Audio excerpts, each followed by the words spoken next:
great pleasure today to speak with Stephen Isserlis, and I'm looking forward to this conversation because he's so prolific.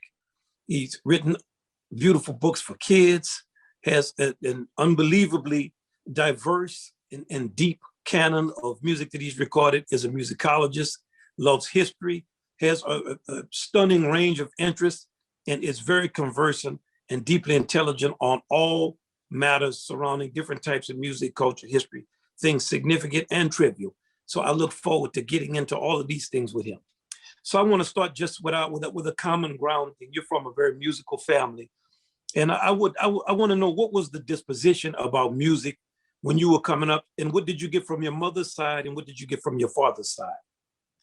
Well, my mother was a piano teacher, but she didn't come from an especially musical family, although she loved it herself. But my father came from quite a family because the Isserlises, well, his father was a famous pianist and composer in his time, who was born in Russia, well, born in actually Moldavia, now Chisinau, but he was Russian Jewish, and then met my grandmother in Odessa, where my father was born in 1917. And then they went to Moscow. And then in 1922, Lenin said, let 12 Soviet musicians go abroad with their families, tour for 6 months, and show the world what a great cultural oasis the Soviet Union is, which was a great idea, except that not one of the 12 ever went back. So it wasn't such a good idea. Anyway, my grandfather was actually going to come to America. They were on their way to America, in which case I would not have been born. So there'd been two good things. And then but he stopped off in Vienna and gave some concerts, which were very successful.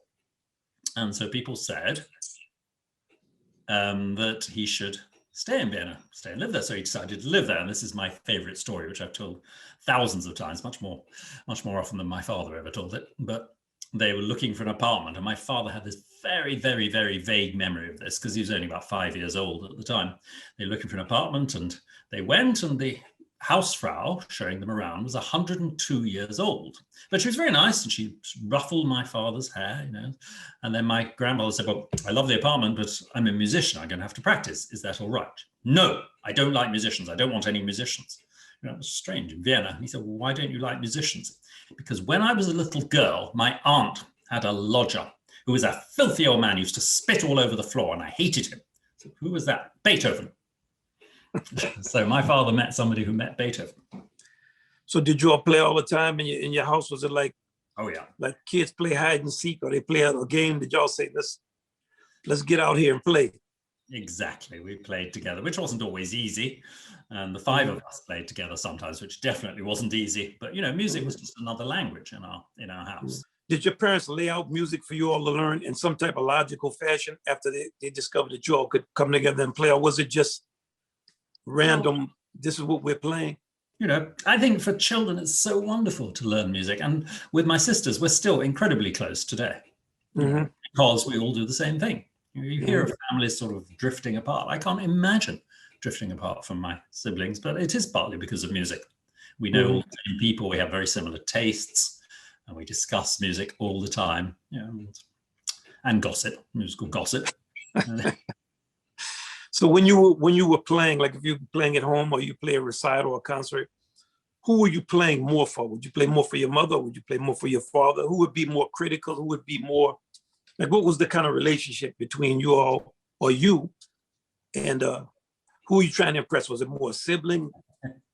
Well, I was trying to impress everybody. I still am, I suppose. The family is very important, particularly my elder sister, Annette. I'm terrified of playing Bach in front of her because she knows so much about Bach. And I'm sure she once said she wished she could sell my complex about her on eBay. But my mother was much more critical. My mother was more desperate because she'd really wanted to be a professional pianist and she hadn't made it for whatever reason. And, you know, that's often the mother pours that into the children. So I suppose there was an intensity there, whereas my father was embarrassing, or increasingly as he got older, an embarrassingly proud father. She was much more critical. I remember sort of sometimes stopping and banging the piano and saying, that's so boring. But they were both very loving. But I'm interested. I'm from New Orleans, so I noticed in Russia, how it was interesting how the first time I went to Russia, I noticed how much actually like New Orleans, the Russian culture is, in that you have some of the greatest musicians in the world, or that tradition, Richter and all these people who really could play. And it's very matter of a fact and communal. Like they'll come to recital, people show up. A big deal is not made of them. And New Orleans culture is that way. You'll have Fast Domino or some fantastic musician from New Orleans, Mahalia Jackson. People, yeah, Mahalia, she's down there playing. So were you aware? When did you become aware of the specific Russian school of virtuosity, or the kind of Russian? It's such a heavy thing in a tradition of greatness in that tradition. You know, I mean, for me, having grown up in a particular way of being taught music, it's all about playing with other people. It's all about chamber music. And even when I play a concerto, I think of it as chamber music. I'm listening to the orchestra, I'm talking to them, it's a dialogue. And I think a lot of the Soviet school was about, you are going to be the winner, you are going to be the great soloist, you're going to play louder than anybody else, you're going to play more intensely. And I find that a problem with some of the Soviet school. And of course, then some of the Russian musicians, the true Russians, are among the greatest musicians who've ever lived. But I do think there's a difference. There were certainly factories churning out players there, which I found disturbing, and they were discouraged from playing chamber music. So it's, it's a mixture. But for me, yeah, my grandfather, of course, came. He knew Rachmaninoff, he knew Prokofiev, he studied with Taneyev, who was Tchaikovsky's favorite student, and he was there with a great Russian tradition. And I remember listening. I mean, he was very ill. I don't remember him healthy, because I think he got ill around the time I was about 2 or 3. He lived for another 7 years, but very enfeebled. But I remember listening to the Leeds piano competition with him, and he was really supporting the Russian, whom I later got to know, actually, Victoria Postnikova. I play a lovely lady. Anyway, so there was that Russian, and my father always wanted to hear the latest Russian musicians, and I love Russian music. I mean, the great Russian music. I mean, I adore Tchaikovsky, I adore Rachmaninoff, I adore Shostakovich, all these people there, among the greatest composers ever. And then one of my, of course, is Rostropovich, who was an absolute phenomenon and sort of, redefined charisma. There was him, but also my particular hero is the Russian cellist Daniel Shafran. Have you ever heard him? They play two different ways. Yeah, exactly. Just one.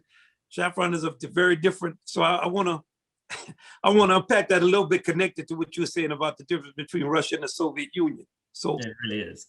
I mean, Rostropovich. I mean, no way am I criticizing Rostropovich, and he was wonderful to me. Right. I understand. He was great. He was amazing. He was a phenomenon.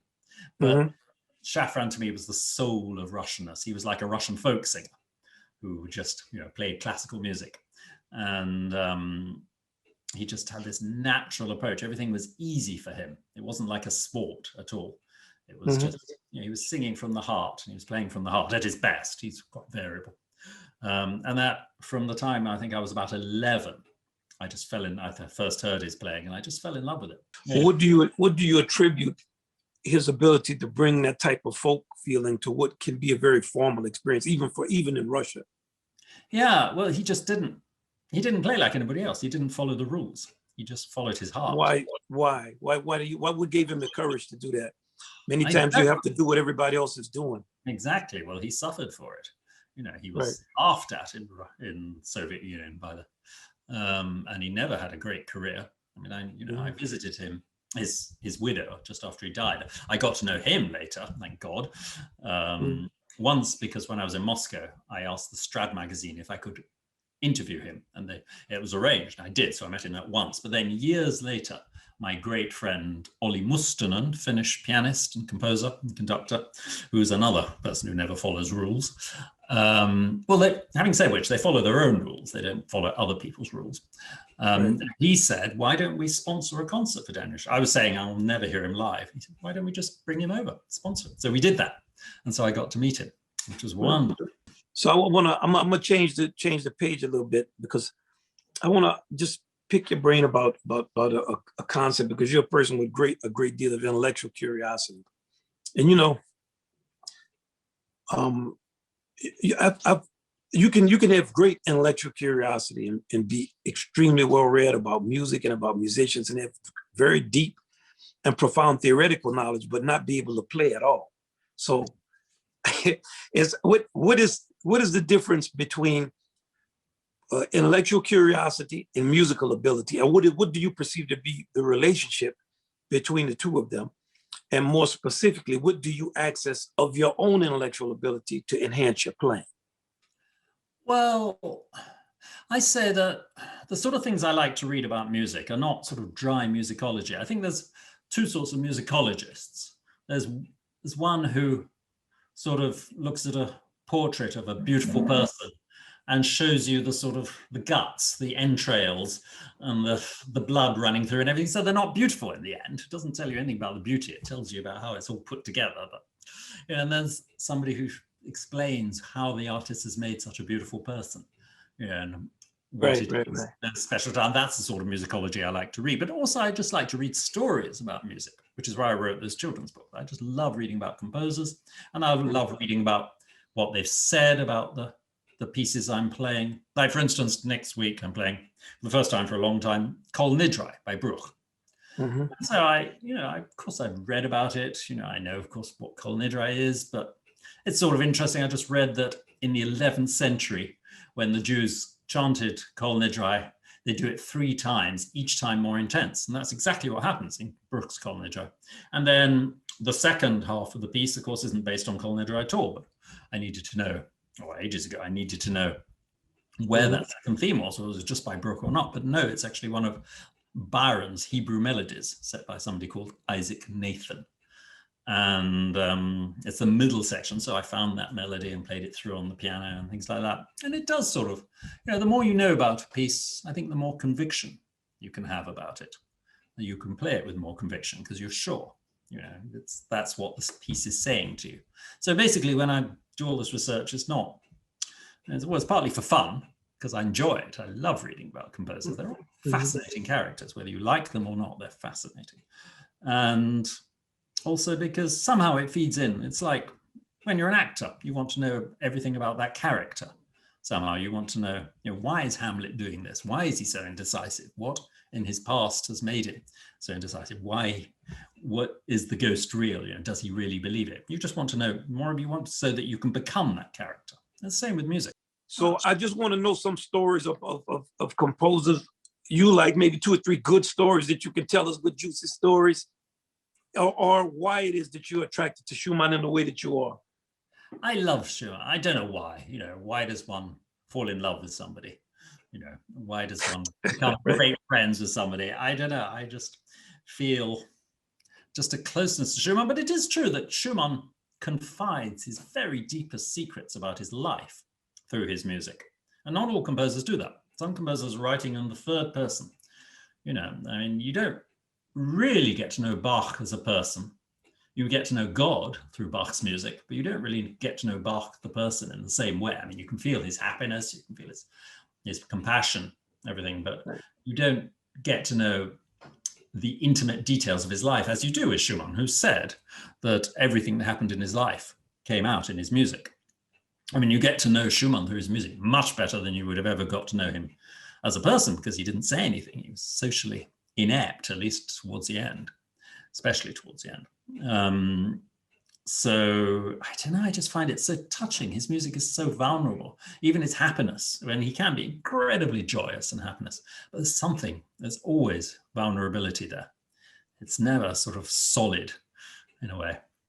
Each composer seems to demand a different approach. For instance, I can make stories out of most of the Schumann piece. I can make images. With Beethoven, I'm just thinking of the actual pure music, of the musical relationships, and that in itself is, as you say, symbolic. But it's more pure music. It's not.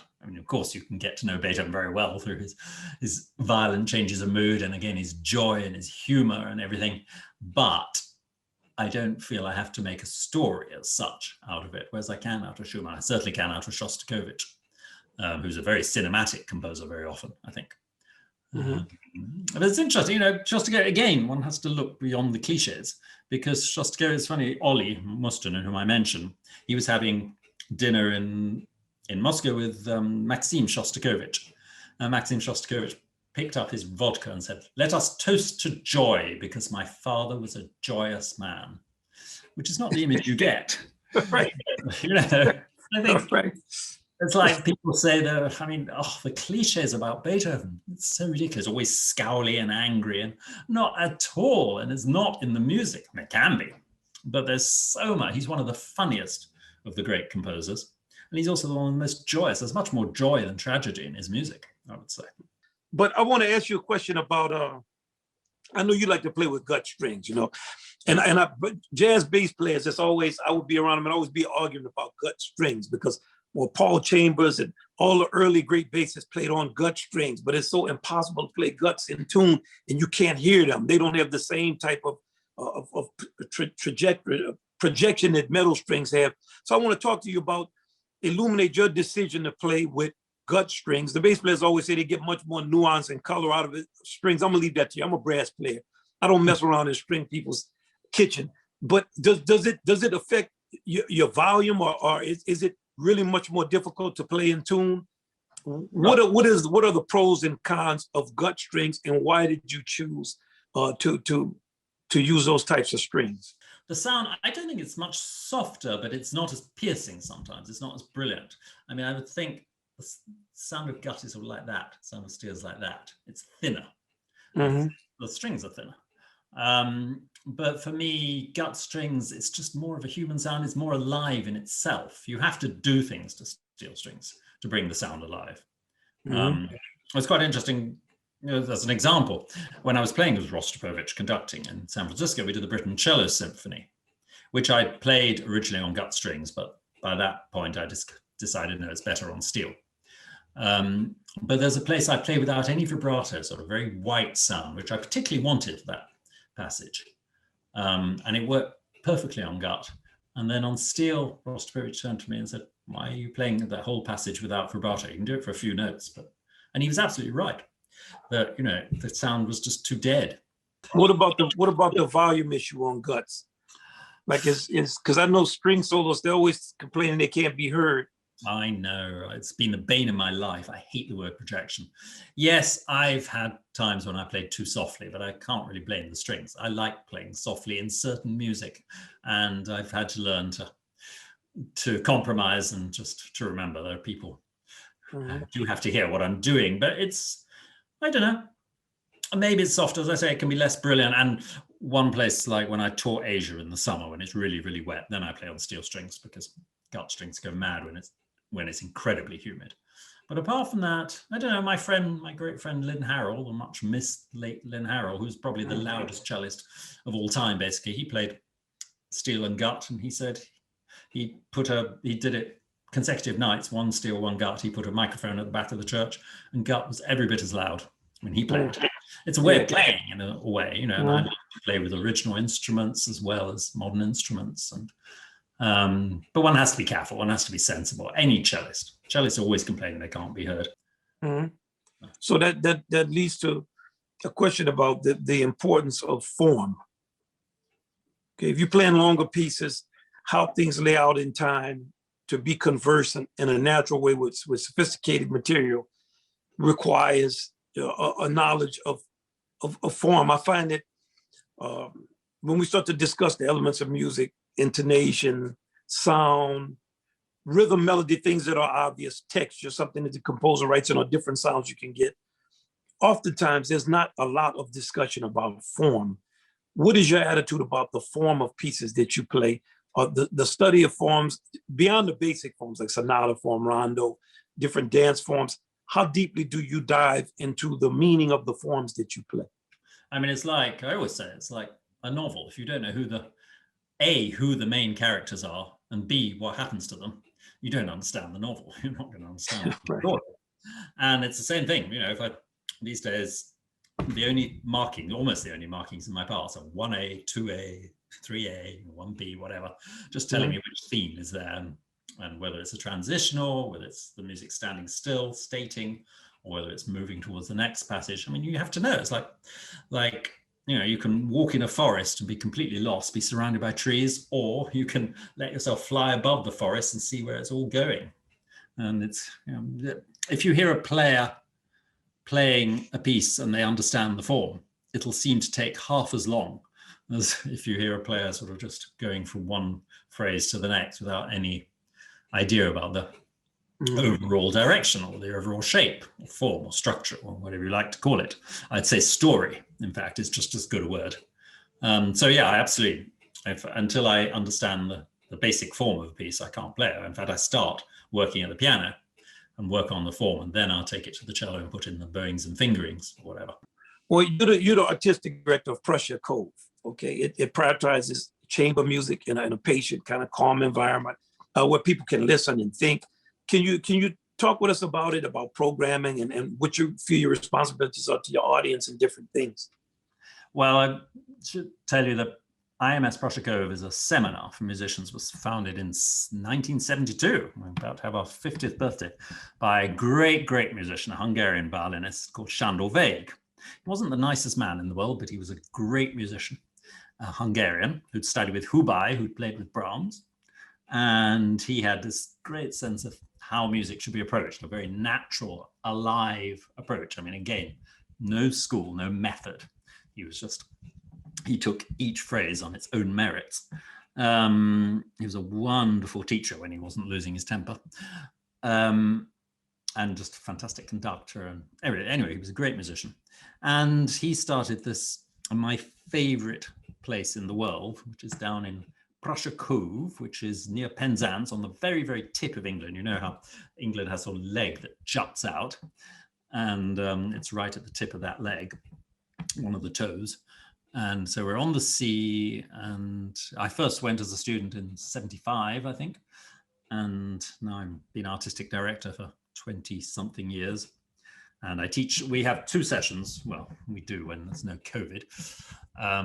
In Easter, we have masterclasses, and we get people from all over the world. And then in September, some of the students of that masterclasses come and play chamber music with older musicians, such as me, and a bit younger than me, and a bit older than me even. And we call that open chamber music. So there's 2 different sessions, 3 weeks each. And yeah, it's just idealistic. I mean, we're cut off from the world. We have every meal together, or every lunch and dinner in this huge dining hall. As you can imagine, marriages are sort of begun and ended there. Close friendships are formed. Some of my son Gabriel is the center of his world, basically. It has been since he was about 3 years old. And it's so my parents are buried there. My late wife was buried there. I mean, it's an incredibly special place for me, Prussia Cove. And we just make music. We're very different teachers, like Anders Schiff has been very often. Thomas Addis is now a regular. Ferenc Rados, the great Hungarian pianist, and his wife Rita Varga, and so on. A lot of teachers who are all very different from each other, but have sort of similar goals somehow. We really, really can go deeply into the music when we're there, because there's no distractions. It's not about playing concerts. It's not about competition. It's nothing like that. We don't give prizes. We do give a few concerts, but that's not the point. The point is just to study music, go deeply into it, and then young people play chamber music till 2 or 3 in the morning, and it's a wonderful place. I must say, it's a very important part of my life. Okay, I just have one more question for you. I want to thank you for your time. It's very informative. So just thinking where you are now, you have such a deep library. You've been so engaged and so deeply engaged with so many different things, and you're not slowing down. I mean, you're busy. You're doing things. You're recording. You're always doing something different. So I just want to know, how do you keep a grip on your artistic trajectory? Do you plan things way out ahead? Do things hit you?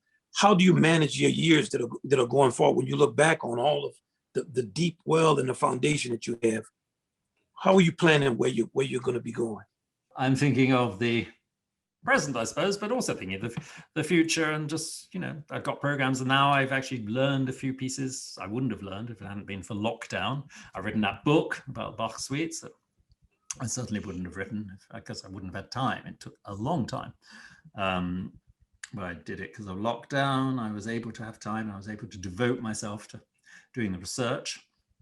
And And I got programs like, for instance, I mean, it's not particularly relevant, but I heard on YouTube a lovely program about Dohnányi, the pianist, Erno von Dohnányi.